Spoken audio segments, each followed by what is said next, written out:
Crude సలసల షేర్లు విలవిల. So Sensex ఇంట్రాడేలో 2494 పాయింట్లు డౌన్, చివరికి 1353 పాయింట్ల నష్టంతో ముగింపు. ఒక దశలో 23700 దిగువ స్థాయికి చేరిన నిఫ్టీ 422 పాయింట్ల నష్టంతో 24028 వద్ద క్లోజింగ్. ఒక్క రోజులో 9 లక్షల కోట్ల సంపద ఆవిరి, 6 సెషన్లలో 27 లక్షల కోట్లు యథార్పణం. సరికొత్త ఆల్ టైమ్ కనిష్టానికి రూపాయి పతనం అంటూ చూస్తా ఉన్నాం. సో ఇదంతా ఏది క్రూడ్ ఆయిల్ యొక్క దాని వల్లనే ఇదంతా కూడా జరుగుతూ ఉన్నట్టుగా కనబడతా ఉంది. మాపై దాడులు కొనసాగితే బ్యారెల్ చమురు $200 కట. దాదాపు ఇప్పుడు 110 రూపాయలు ఎంత ఉన్నది, దాని కాస్త $120 ఉందట. అంతర్జాతీయ విపణిలో $120 ఉంటే దాన్ని $200 వరకు పెంచడానికి అవకాశం ఉంది. ఇరాన్ కున్నటువంటి ఒకే ఒక ఆయుధం ఏంటంటే ఆ దేశంలో చమురు నిల్వలు ఎక్కువగా ఉంటాయి. సో అదే ఇరాన్ యొక్క ప్రధానమైనటువంటి ఆయుధం. సో దాన్ని బేస్ చేసుకునే వీళ్ళు ఇంకా పెద్ద ఎత్తున యుద్ధానికి సిద్ధమవుతున్నారు. అమెరికా పైన కానీ ఇటు ఇజ్రాయెల్ పైన కానీ యుద్ధానికి సిద్ధమవుతున్నారు. దానికి కారణమే అక్కడ ఉన్నటువంటి చమురు నిక్షేపాలు. ఇరాన్ హెచ్చరిక చేస్తా ఉంది. ఏం చేస్తా ఉంది? బ్యారెల్ ధరలు, చమురు ధరల్ని మేము $200 పెంచుతామని చెప్పేసి వార్నింగ్ ఇస్తా ఉంది. సో టెహరాన్ శివార్లలో ధ్వంసమైనటువంటి చమురు కేంద్రం, మౌలిక సదుపాయాలపై దాడులు ఇలాగే జరిగితే మేము కూడా అదే తరహా చర్యలు తీసుకుంటాం. మౌలిక సదుపాయాలపై దాడులు జరిగితే మేము కూడా అదే తరహాలో చర్యలు తీసుకుంటాం. సైనిక చర్యలు నిలిపేందుకు అమెరికా ఇజ్రాయెల్ పై ఒత్తిడి తండి. గల్ఫ్ దేశాలకు IRGC అల్టిమేటం. సో అంతర్జాతీయ విపణిలో $120 బ్యారెల్, అత్యవసర నిల్వల విడుదలకు G7 దేశాలు సిద్ధం కావడంతో $100 తగ్గిపోయిన ధరలు. అత్యవసర నిల్వల విడుదలకు G7 దేశాలు సిద్ధం కావడంతో $100 తగ్గిపోయిన ధరలు. ఇరాన్ చమురు కేంద్రాలపై దాడుల పట్ల ఇజ్రాయెల్ కు అమెరికా చివాట్లట. సో ఇక్కడ ఇరాన్ యొక్క కోర్ ఆబ్జెక్ట్ ఏంది? ఇరాన్ యొక్క కోర్ సబ్జెక్ట్ ఏంది? చమురు నిల్వలు. సో ఇప్పుడు ఆ చమురు నిల్వ కేంద్రాలు ఏవైతే ఉన్నాయో ఆ చమురు కేంద్రాల పైన ఇజ్రాయెల్ దాడులు చేస్తూ ఉంది. కంటిన్యూగా దాడులు చేస్తూ ఉంటే ఆ కేంద్రాలన్నీ కూడా పెద్ద ఎత్తున నాశనం అవుతా ఉన్నాయి, డిస్మాంటిల్ అయిపోతున్నాయి. సో దీనిలో భాగంగా ఇప్పుడు ఇజ్రాయెల్కి ఏం చేస్తుంది? అమెరికా చివాట్లు పెడతా ఉంది. ఎందుకు పెడతా ఉంది? చమురు నిల్వలను దయచేసి మీరు అది చేయొద్దని చెప్పేసి ఇజ్రాయెల్కు అమెరికా వార్నింగ్ ఇస్తుంది. మరి ఇజ్రాయెల్ అమెరికా మాట వింటదా? ఇజ్రాయెలే మోనోపోలి, అమెరికాను కూడా లెక్క చేయదు. చేస్తే ఇక అమెరికాకు ఇజ్రాయెల్కు మధ్య ఇప్పుడు వైరం నడుస్తున్నట్టుగా కనబడతా ఉంది. సో రేపు మాపు ఇరాన్ పని అయిపోయిన తర్వాత అమెరికా ఏం చేస్తుంది? ఇక ఇజ్రాయెల్ మీద పడుతుంది. ఇజ్రాయెల్ కూడా మట్టు పెట్టేటువంటి ప్రయత్నం చేస్తుంది. అందులో 100% అందులో తగ్గదు. గల్ఫ్ దేశాలు అమెరికాను దాని మిత్ర దేశాలు కట్టడి చేయకుంటే అంతర్జాతీయ విపణిలో చమురు ధరలు బ్యారెల్ $200 ఎగబాకుతాయని ఇరాన్కు చెందినటువంటి Islamic revolutionary guard corps Gulf దేశాలు హెచ్చరించింది. ఇరాన్ మౌలిక సదుపాయాలపై దాడులు ఇలాగే కొనసాగితే అంతర్జాతీయ విపణిలో ఇంధన సరఫరాపై నేరుగా ప్రభావం పడుతుంది. బ్యారెల్ ముడి చమురు ధర $200 దాటినా భరించగలమనుకుంటేనే ఈ దాడుల ఆటను ఇలా కొనసాగనివ్వండి అన్ని IRGC చాలా స్పష్టంగా చెప్తా ఉంది. ప్రతినిధి ఇబ్రహీం సైనిక చర్యలు నిలిపేందుకు అమెరికా ఇజ్రాయెల్ పై ఒత్తిడి తేవాలని ఇస్లామిక్ దేశాలకు సూచించారు. సో తమ దేశంలోని పౌర మౌలిక సదుపాయాలపై జరుగుతున్నటువంటి దాడులకు ఈ హెచ్చరిక తమ ప్రత్యక్ష స్పందన అని తెలిపారు. దాడులు ఇలాగే కొనసాగితే ప్రాంతీయంగా తాము కూడా అదే తరహా చర్యలు తీసుకుంటామని తేల్చిపారు. తమ చమురు క్షేత్రాలపై అమెరికా ఇజ్రాయెల్ దాడులు జరిపితే చుట్టూ ఉన్న మిగతా దేశాల చమురు ఉత్పత్తి సరఫరాను సైతం తాను అడ్డుకుంటానని ఇరాన్ ఈ వ్యాఖ్యల ద్వారా చెప్పకనే చెప్పింది. కాగా యుద్ధం మొదలైనప్పటి నుంచి పెరుగుతూ వస్తున్నటువంటి ముడి చమురు ధరలు IRGC హెచ్చరికల నేపథ్యంలో సోమవారం భారీగా పెరిగాయి. కానీ G7 దేశాలు తమ వద్ద ఉన్నటువంటి అత్యవసర నిల్వల నుంచి 300 నుంచి 400 మిలియన్ బ్యారెళ్ల చమురును మార్కెట్లోకి విడుదల చేస్తామని ఫ్రెంచ్ ప్రెసిడెంట్ మెక్రాన్ తెలపడంతో ధరలు మళ్లీ తగ్గాయి. బ్రెంట్ WTI రకం ముడి చమురు ధరలు ఒక దశలో దాదాపు $119 నుంచి $120 చేరువాయి. మళ్ళీ $100 నుంచి $102 తగ్గాయి. కానీ ఆ తర్వాత పరిస్థితి మారింది. G7 దేశాల ఆర్థిక మంత్రులు భేటీ అయి దీనిపై చర్చించి ప్రస్తుతానికి తమ వ్యూహాత్మక నిల్వలను వాడకూడదని నిర్ణయించుకున్నారు. కాగా చమురు ధరల పెరుగుదలపై అమెరికా అధ్యక్షుడు డొనాల్డ్ ట్రంప్ స్పందించారు. చమురు ధరల పెరుగుదల స్వల్పకాలికమే, ఇరాన్ అణుముప్పును పూర్తిగా నిర్మూలించిన తర్వాత ధరలు వేగంగా తగ్గిపోతాయి. అమెరికా ప్రపంచ శాంతికి భద్రతకు చెల్లించేటువంటి స్వల్ప ధర ఇది. మూర్ఖులు మాత్రమే దీనికి భిన్నంగా ఆలోచిస్తారు అని ఆయన తన సొంత సోషల్ మీడియా ట్రూత్ సోషల్లో పోస్ట్ చేశారు. మరోవైపు అంతర్జాతీయ విపణిలో క్రూడ్ ఆయిల్ ధరలు నానాటికి భారీగా పెరిగిపోతున్న నేపథ్యంలో దేశంలో పెట్రోల్ డీజిల్ ధరలను ప్రభుత్వం పెంచేస్తుందేమో అన్నటువంటి ఆందోళన ఏది ప్రస్తుతానికి లేదని ప్రభుత్వం విశ్వసనీయ వర్గాల సమాచారం అంటూ చూస్తున్నాం. సో ఇక్కడ బ్యారెల్ ధరలు పెరిగితే 100% మన దేశంలో ఉన్నటువంటి ఆల్రెడీ గ్యాస్ ధరలు భారీగా పెరిగిపోవడం జరిగింది. బ్లాక్ లో $1500 సిలిండర్ అట. సో ఇప్పుడు రాష్ట్ర ప్రభుత్వాలపైన భారం పడతా ఉంది. ఇటు ప్రజలపైన భారం పడుతూ ఉంది. సో ఇది గ్యాస్ ఒక్కదానికి అవుతుందా? లేదు. భవిష్యత్తులో నాకు తెలిసి భవిష్యత్తు కూడా మరికొద్ది రోజుల్లోగా పెట్రోల్ ధరలు పెరిగేటువంటి అవకాశం ఉంటుంది, డీజిల్ ధరలు పెరిగేటువంటి అవకాశం ఉంటుంది, ఇక రకరకాల ధరలు పెరిగేటువంటి అవకాశాలు అయితే కనబడతాయి. ఒక్కటని కాదు, ఇక వాటి ప్రభావం ఇక అన్ని ప్రతి దానిపైన ఉండేటువంటి అవకాశం అయితే చాలా స్పష్టంగా కనబడతా ఉంది. ఇరాన్ స్కూల్ పై దాడి అమెరికా పనే. సో ఇరాన్లోని మినా పట్టణంలో 165 మంది చిన్నపిల్లలు బలిగొన్న క్షిపణి దాడి అమెరికా పని అని తెలుస్తోంది. ఆ పాఠశాలపై అమెరికా తోమహాక్ క్షిపణి దాడి జరిగిందని నెదర్లాండ్స్ కేంద్రంగా నడిచే బెల్లింగ్ క్యాట్ ఇన్వెస్టిగేటివ్ జర్నలిజం గ్రూప్ వెల్లడించింది. ఈ పాఠశాలపై క్షిపణి పడుతుండగా చిత్రీకరించిన చిన్న వీడియోను కూడా విడుదల చేసింది. మినా పాఠశాలపై దాడి ఇరాన్ పనేనని అమెరికా అధ్యక్షుడు ట్రంప్ చేసిన వ్యాఖ్యలు అవాస్తవమని పేర్కొంది.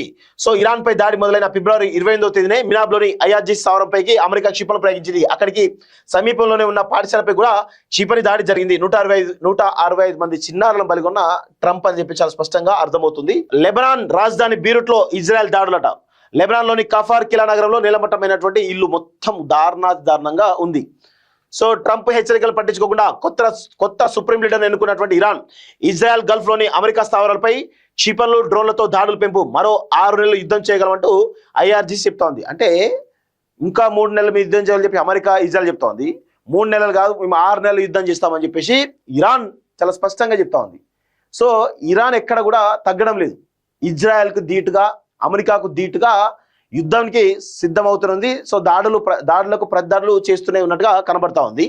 సో పశ్చిమాసియాలో యుద్ధ మేఘాలు ఇప్పట్లో తొలగిపోయేలా కనిపించడం లేదు. ఇరాన్ పై ఇజ్రాయెల్ అమెరికా దాడులు, ఇజ్రాయెల్ పై గల్ఫ్ లోని చమురు రిఫైనరీలు, అమెరికా స్థావరాలపై ఇరాన్ క్షిపణి డ్రోన్ దాడులు కొనసాగుతున్నాయి. తన ప్రమేయం లేకుండా ఇరాన్ కొత్త సుప్రీం లీడర్ను ఎన్నుకుంటే ఊరుకోబోమన్న ట్రంప్ హెచ్చరికలు, కొత్త లీడర్ను నేరుగా టార్గెట్ చేస్తామన్న ఇజ్రాయెల్ హెచ్చరికలు పట్టించుకోకుండా ఇరాన్ నాయకత్వం కొత్త సుప్రీం లీడర్గా ముస్తఫా ఖమేనీని ఎన్నుకుంది. యుద్ధంలో ఏమాత్రం వెనక్కి తగ్గేది లేదని సంకేతాలు ఇచ్చింది. మరో 6 నెలలు యుద్ధం చేయగలమని ఇరాన్ చెప్తా ఉంది. మరోవైపు ఇరాన్ పై దాడులు మరింత తీవ్రతరం చేసేందుకు అమెరికా ఇజ్రాయెల్ సన్నాహాలు చేస్తున్నట్లు అమెరికా రక్షణ వర్గాలు తెలిపాయి. సో ఆగని క్షిపణి డ్రోన్ దాడులట. సో అదేవిధంగా ఇజ్రాయెల్లో భారతీయుడికి గాయాలు, ఇక అత్యాధునికమైనటువంటి దీర్ఘ శ్రేణి క్షిపణులు అంటూ చూస్తున్నాం. ఈ ప్రస్తుతం కొనసాగుతున్న స్థాయిలో తాము మరో 6 నెలల పాటు యుద్ధం చేయగలమని ఇరాన్ IRGC ప్రకటించింది. దీనికి సంబంధించి IRGC ప్రతినిధి నైని మాట్లాడిన దృశ్యాలను ఇరాన్ టీవీ ప్రసారం చేసింది. ఇప్పటి వరకు తాము మొదటి 2వ జనరేషన్ క్షిపణులు మాత్రమే ప్రయోగించామని, ఇక ముందు అత్యధికమైనటువంటి దీర్ఘ శ్రేణి క్షిపణులతో దాడులు చేస్తామని నైని అమెరికా ఇజ్రాయెల్ను హెచ్చరించారంటూ చూస్తున్నాం. యుద్ధం ఆగే వరకు హర్ముజ్ జలసంధి భద్రం కాదు అంటున్నారు. సో ఈ హర్ముజ్ జలసంధిలో ఏ నౌకలు వచ్చినా ఆ నౌకల పైన దాడులు చేయడానికి సిద్ధంగా ఉన్నట్టు తెలుస్తోంది. కాగా ఇజ్రాయెల్ అమెరికాతో యుద్ధం కొనసాగుతున్నంత కాలం హోర్ముజ్ సంధిలో భద్రతను పునరుద్ధరించడం సాధ్యం కాదని Iran supreme national security council స్పష్టం చేశారు. హోర్ముజ్ జలసంధిలో రాకపోకలను పునరుద్ధరించేలా ఫ్రాన్స్ మిత్ర దేశాలు కలిసి అంతర్జాతీయ రక్షణాత్మక మిషన్ చేపట్టేందుకు సిద్ధమవుతున్నాయని ఫ్రాన్స్ అధ్యక్షుడు మెక్రాన్ చేసిన వ్యాఖ్యలపై అలీ ఇలా స్పందించారు. ఇది తీవ్రమైనటువంటి యుద్ధ నేరమే అంటూ చెప్తా ఉన్నారు. సో ఇక్కడ ఏం జరుగుతుంది, IRGC స్థావరానికి సమీపంలో ఉండడంతో పొరపాటుగా పాఠశాలపై క్షిపణి దాడి చేసిన అంతర్జాతీయ చట్టాల ప్రకారం అది తీవ్రమైన యుద్ధ నేరమని ఆక్స్ఫర్డ్ వర్సిటీ అంతర్జాతీయ చట్టాల నిపుణులు దిల్ స్పష్టం చేశారు. దాడి చేసే ముందు ఖచ్చితంగా నిర్ధారించుకొని తప్పనిసరి పేర్కొన్నారు. అయితే అమెరికా అంగీకరించకపోయినా మినాబ్ స్కూల్ పై దాడికి ఆ దేశ బలగాలే కారణమనేందుకు పలు ఆధారాలు ఉన్నాయని విశ్లేషకులు చెబుతున్నారు. ట్రంప్ వీళ్ళ కళ్ళలోకి చూడంటూ చెప్తా ఉన్నారు. ఇదంతా చాలా దారుణమైనటువంటి పరిస్థితిగా కనబడతా ఉంది. సో ఇక్కడ చూడండి, ఇజ్రాయెల్కు అమెరికా చివాట్లట. ఎందుకు పెడతా ఉంది చివాట్లు? సో అమెరికా కూడా త్వరలో ఇజ్రాయెల్ పైన దాడులు చేసినా ఆశ్చర్యం లేదు, అది ఖచ్చితంగా ఉంటుంది. సో ఇక్కడ ఏం జరుగుతోంది, ఎందుకు చివాట్లు పెట్టిందంటే ఇరాన్లోని చమురు కేంద్రాలు ఏవైతున్నాయో వాటిపైన ఇజ్రాయెల్ దాడులు చేస్తూ ఉంది కంటిన్యూగా. సో దానివల్ల ఇప్పుడు ఏం జరుగుతూ ఉంది, ఇజ్రాయెల్ని తప్పు పడుతూ ఉంది అమెరికా. స్కూల్ పైన దాడి చేసింది అమెరికా, మరి అమెరికాని ఎవరు చివాట్లు పెట్టాలి అంటే అమెరికా ఇజ్రాయెల్ ఇద్దరు దొందుతుందే, ఇద్దరు కలిసి మొత్తం సామాన్యులను కూడా ఆగం చేస్తున్నట్టుగా కనబడుతుంది, ప్రపంచాన్ని అతలకుతలం చేస్తున్నట్టుగా కనబడతా ఉంది. సో ఇరాన్లోని ఇంధన నిల్వ డిపోలపై ఇజ్రాయెల్ దాడులను అమెరికా తప్పుపట్టింది. ఆ పని సరికాదంటూ చివాట్లు పెట్టింది. అమెరికా రక్షణ శాఖ అధికారులను ఉటంకిస్తూ యాక్సియస్ దీనిపై కథనం ప్రవచించింది. ఇరాన్ పై దాడులు మొదలుపెట్టిన తర్వాత ఆ 2 మిత్ర దేశాల మధ్య ఒక అంశంపై ఇలా పొరపచ్చాలు రావడం ఇదే తొలిసారి కావడం గమనార్హం. ఇరాన్ రాజధాని టెహ్రాన్తో పాటు సమీప ప్రాంతాల్లోని 30 పెట్రోల్ ఇతర చమురు ఉత్పత్తుల నిల్వ డిపోలపై ఇజ్రాయెల్ క్షిపణితో దాడి చేసే విషయం తెలిసిందే. పెట్రోలియం ఉత్పత్తులని అంటుకొని భారీగా మంటలు చెలరేగాయి. విషవాయువులతో కూడిన దట్టమైన నల్లటి పొగలు టెహ్రాన్ను కమ్మేశాయి. ఆయా ప్రాంతాల్లోని ప్రజలంతా ఇళ్లలోనే ఉండాలని, సల్ఫర్ డయాక్సైడ్తో కూడిన పొగల కారణంగా యాసిడ్ వర్షం పడే అవకాశం ఉందని అధికారులు హెచ్చరించారు. సో మరోవైపు ఇంధన నిల్వలపై దాడులపై తీవ్ర ఆందోళన కూడా వ్యక్తం చేసింది. నిజానికి ఇంధన డిపోలపై దాడికి సంబంధించి అమెరికాకు ఇజ్రాయెల్ ముందే సమాచారం ఇచ్చినా ఇంత తీవ్రమైన స్థాయిలో విధ్వంసాన్ని ఊహించలేదని ఆ దేశ రక్షణ శాఖ అధికారి చెప్పినట్లు యాక్సిస్ కథనం పేర్కొంది. ఈ క్రమంలోనే ఇజ్రాయెల్ తీరుపై అమెరికా అసంతృప్తి వ్యక్తం చేస్తూ బుద్ధి ఉందా, ఇదేం పిచ్ పని అనే స్థాయిలో సందేశం పంపినట్లు వెల్లడించింది. ఇంధన డిపోలపై దాడులు అధ్యక్షుడికి నచ్చలేదు, ఆయన ఆయిల్ను కాపాడాలనుకుంటారు, కాల్చేయాలని కోరుకోవడం లేదు అని ట్రంప్ సలహాదారు ఒకరు వెల్లడించారంటూ చూస్తాను. సో ఇప్పుడు ట్రంప్ వర్సెస్ నెతన్యాహు అనేది చాలా స్పష్టంగా అర్థమవుతుంది. నాకు తెలిసి ఇదంతా కూడా వీళ్ళ మధ్య గ్యాప్ పెరిగిపోయి రేపటి రోజున ఇజ్రాయెల్ పైన అమెరికా దాడి చేసినా ఆశ్చర్యం లేదు, ఇది అమెరికా పైన ఇజ్రాయెల్ దాడి చేసినా ఆశ్చర్యం లేదు. 100% ఇది త్వరలో జరగడానికి అవకాశం అయితే కనబడతా ఉంది. బంగ్లాదేశ్ పాకిస్తాన్లో ఇంధన సంక్షోభం అట. 25 రోజుల తర్వాతనే సిలిండర్ రీఫిల్ బుకింగ్, కనీస వెయిటింగ్ పీరియడ్లో మార్పు అంటూ చూస్తాం. గ్యాస్ కొరతపై ప్రభుత్వం జోక్యం చేసుకోవాలి. రాహుల్ పౌరసత్వ వివాదంపై రికార్డు సమర్పించినట్టు అలహాబాద్ చెప్తా ఉంది. So Iran supreme leader Khamenei అట, ఖమేని కొడుకు మొస్తబా ఖమేని ఎన్నికైనట్టుగా తెలుస్తా ఉంది. సో ఆయనకు అండగా ఎవరు, రష్యా, చైనా కూడా వారికి అది మీ ఇష్టం అని చెప్పేసి వారికి అండగా ఇరాన్కు అండగా ఉన్నట్టుగా తెలుస్తా ఉంది. సో ఈయన ఖమేని కంటే పెద్ద సాంప్రదాయవాది అట. ఖమేనియే సాంప్రదాయవాది అంటే ఖమేని కొడుకు ఆయన కూడా పెద్ద సాంప్రదాయవాది అట. సో తండ్రిని మించిన సాంప్రదాయవాది అట. 1980-88 మధ్య కాలంలో జరిగినటువంటి ఇరాక్ యుద్ధంలో మొస్తబా ఖమేని కొంతకాలం పాటు సైనికుడిగా పనిచేశారు. తర్వాత మత బోధకుడిగా సేవలందించారు. 1989లో అలీ ఖమేని దేశ సుప్రీం లీడర్గా బాధ్యతలు చేపట్టిన తదనంతర కాలంలో తండ్రి కార్యాలయంలో కీలక వ్యక్తిగా మారారు. ప్రభుత్వంలో ఏ పదవిని ఆయన చేపట్టలేదు. సుప్రీం లీడర్కు జవాబుదారీగా ఉండేటువంటి ఐఆర్జీసీతో సన్నిహిత సంబంధాలు నెలకొల్చుకున్నారు. నిఘా వ్యవస్థలు, ప్రభుత్వ మీడియా సంస్థల మీద కూడా ఆయనకు గణనీయమైనటువంటి ప్రభావం ఉన్నట్లు సమాచారం. విధానాల పరంగా ఖమేని సాంప్రదాయవాదిగా ఉంటూనే సంస్కరణలు కూడా చోటు కల్పించే వ్యక్తిగా ఉంటే మొస్తబా పూర్తిస్థాయి సాంప్రదాయవాది అన్న అభిప్రాయాలు కూడా ఉన్నాయి. ప్రభుత్వ వ్యతిరేక నిరసనల మీద ఉక్కుపాదం మోపారన్న ఆరోపణలు కూడా ఉన్నాయి. అణ్వాయుధాలకు వ్యతిరేకంగా ఖమేని గతంలో ఫత్వా జారీ చేశారు. దానివల్ల ఇరాన్ అణ్వాయుధాలను తయారు చేయలేదని, ఇప్పుడు మొస్తబా సారథ్యంలో అణ్వాయుధ దేశంగా ఇరాన్ మారవచ్చని అంటున్నారంటూ చూస్తాను. సో ఖమేనియే పెద్ద కమీనే గాడు అంటే ఖమేని మించిన కమీనే గాడు వాళ్ళ కొడుకట మొస్తబా ఖమేని అని అర్థమవుతుంది. మరి ఇది ఎంతవరకు దారిస్తుందో ఈ పరిణామం అనేది చూడాల్సిన అవసరం అయితే ఉంది. ఎందుకంటే ఖమేని కంటే డేంజర్ అట ఈ మొస్తబా ఖమేని వాళ్ళ కొడుకు. మరి వీడు ఆల్రెడీ సుప్రీం లీడర్ ఎన్నికైంది కాబట్టి మరి ఏం జరుగుతుందో చూడాల్సిన అవసరం అయితే ఉంది.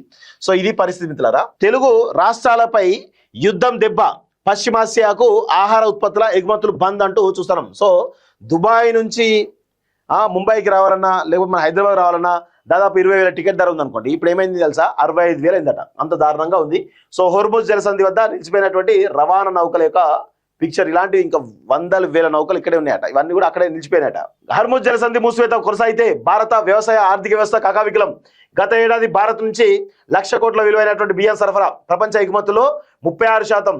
సో పోర్టులోనే 4 లక్షల టన్నుల బాస్మతి బియ్యం, అక్కడే మగ్గుతున్న పండ్లు, కూరగాయలు, రొయ్యలు, చేపలు, మాంస ఉత్పత్తులు అంటూ చూస్తాం. ఇక ఇక్కడ భారత్ కు అతిపెద్ద దెబ్బగా కనబడుతుంది. ఎందుకంటే హోర్ముజ్ జలసంధి నుంచే ఇవన్నీ పోవాలి వివిధ దేశాలకు. సో అక్కడ ప్రధాన విషయం ఏంటంటే సరే బియ్యం లాంటి నిల్వలు అయితే ఉంటాయి, కానీ కూరగాయలు కానీ లేకపోతే ఇటు రొయ్యలు, చేపలు ఏవైతే ఇవన్నీ ఉంటాయో ఇవన్నీ ఎక్కువ రోజులు నిల్వ ఉండలేవు కదా. సో అవి ఎప్పటికైనా కానీ మనకు పెద్ద లాస్ వచ్చే అవకాశం అయితే కనబడుతుండగా తెలుస్తూ ఉంది.